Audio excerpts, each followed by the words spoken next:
Happy Friday, Manna Gatherers. Here we are on the last day of the week with our last time in Psalm 143, verses 5 and 6. And hear these words of our Lord that I will be reading from the NRSV translation of our Bible.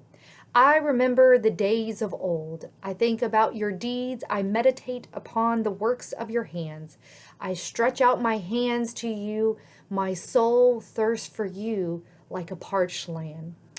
What a beautiful image the last part of verse 6 evokes. My soul thirsts for you, God. My soul thirsts for you, God, like a parched land. Have you ever been parched, really, really thirsty in that kind of way that image evokes? I have many times, and I have many stories about it, but probably the most memorable time was when I got lost on a run in the woods that ended up being like 20 miles or so. Now, I can run 10, 11, 12 miles without stopping for water. In college, they called me the lizard because I didn't need that many water breaks. I didn't get parched that quickly. But I had not properly planned for that kind of 20-mile excursion, especially when I did it was in the summertime. I was only supposed to go 8 miles, and I took the wrong trail. I didn't have food, I didn't have water or anything. It was just me, my shoes, and my watch.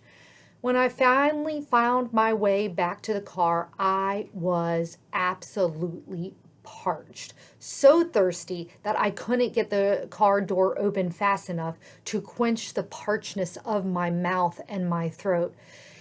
And y'all, just that first sip of wetness of water was so life-giving and reinvigorating. A feeling like, okay, I am going to live. I am going to be all right. It was a relief that I can't fully describe with words. You just have to kind of experience that kind of thirstness. And I'm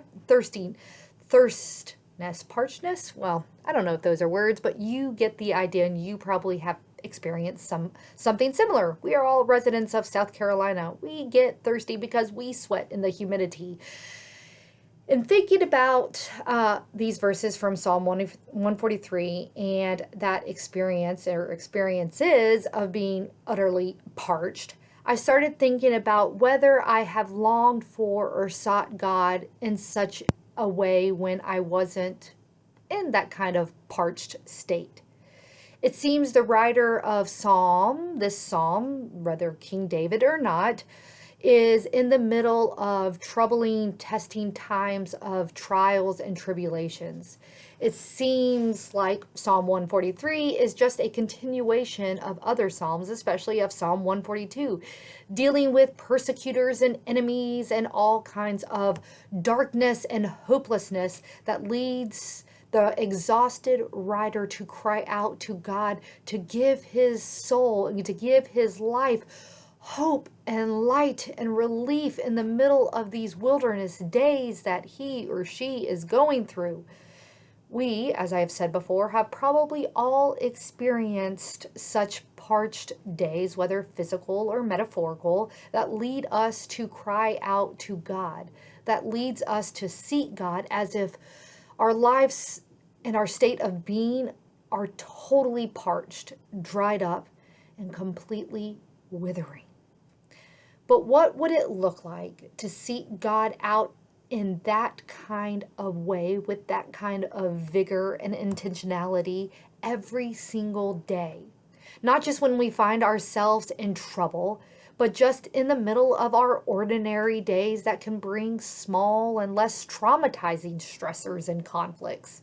Everyday life can certainly just bring up blips of stress and even conflict, but even in these small troubles or in the middle of overall good days of mostly peace and smooth flowing waters, can we seek God out with such intentionality and even an intensity that these verses evoke? I have been called by some an intense person.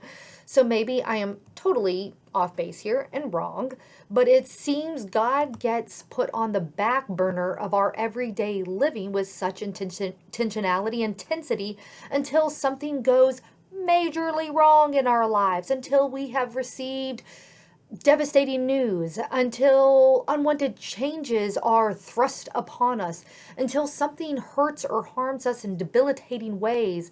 I'm thinking here 9/11, the death of a parent or a spouse or a child, the loss of a job, the diagnosis of a terminal disease, an accident, a bout of depression, well, you get the idea. These experiences, these times of completely debilitating trauma and trials and tribulation, almost seem to go hand in hand with the words of Psalm 143:6. My soul thirsts for you like a parched land. O God, help me.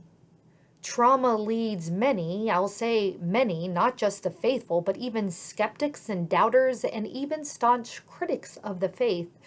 Such experiences of trauma lead many to cry out to something or someone greater than themselves for a sign or glimmer of hope, of relief, of resurrection. But here's our challenge. We don't have to wait for these days of trial and tribulation to suddenly come upon us for us to stop to remember, to think about all of God's good and present deeds. That's what journaling is for some, or reading a daily devotion book and jotting down notes is for others. Choosing to daily see the good, seeing God at work in the smallest of ways, so that when we do cry out for God for those big, unsettling moments of life, we have had good practice at watering our souls.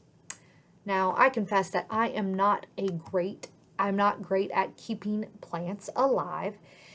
And it is mostly because, especially when I think about my front porch plants, the ferns that sit there on my front porch, that's what I have in mind right now, they get forgotten. And then when it is completely too late, I try to revive them with a little extra TLC and extra water, with a very low success rate of resurrecting the dead plant. I have been through many pairs of ferns for my front porch because of my neglect of them, for not watering them. We all, fact of life, go through the wilderness or parched times. That's just the reality of things. We are not immune for such times as the people of faith. But I would say we can make those times a little bit easier on ourselves, or at least a little bit more hopeful, if we are watering our souls, preparing in advance, which means paying attention to our souls on the regular, making a habit of soul tending through daily stretching our hands out to God, through daily noticing God's presence and goodness right among us. There is hope in these verses for those who are both parched of soul and for those who are feeling pretty well hydrated. And there is also for both those who are parched and those who are well hydrated a call to remember the past, and to see God in the present working for the good of all. So water your souls. Pay attention to them now, so that when trouble does come, you will be resurrected or revived a little bit easier. Maybe those periods of conflict and trouble will be shortened as you stretch out your hands to God. And with that, my friends, I will say I will see you next week. And have a good weekend.